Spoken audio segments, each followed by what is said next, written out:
প্রশ্ন রবীন্দ্রনাথ ঠাকুর। ভগবান, তুমি যুগে যুগে দূত পাঠাইয়েছ বারে বারে দয়াহীন সংসারে। তারা বলে গেল ক্ষমা করো সবে, বলে গেল ভালোবাসো, অন্তর হতে বিদ্বেষ বিষ্ণাস। বরণীয় তারা, স্মরণীয় তারা, তবু বাহির দ্বারে আজি দুর্দিনে ফিরালো তাদের ব্যর্থ নমস্কারে। আমি যে দেখেছি গোপন হিংসা, কপট রাত্রি ছায়ে হেনেছে নিঃস্ব হয়ে। আমি যে দেখেছি প্রতিকারহীন শক্তের অপরাধে বিচারের বাণী নীরবে নিভৃতে কাঁদে।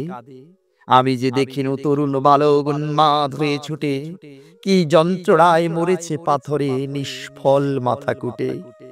কণ্ঠ আমার রুদ্ধ আজিকে বাঁশি সঙ্গীত হারা, অমাবস্যার কারা লুপ্ত করেছে আমার ভুবন দুঃস্বপনের তলে। তাই তো তোমায় সুধাই অশ্রু জলে, যাহারা তোমার বিষাইছে বায়ু, নিভাইছে তব আলো।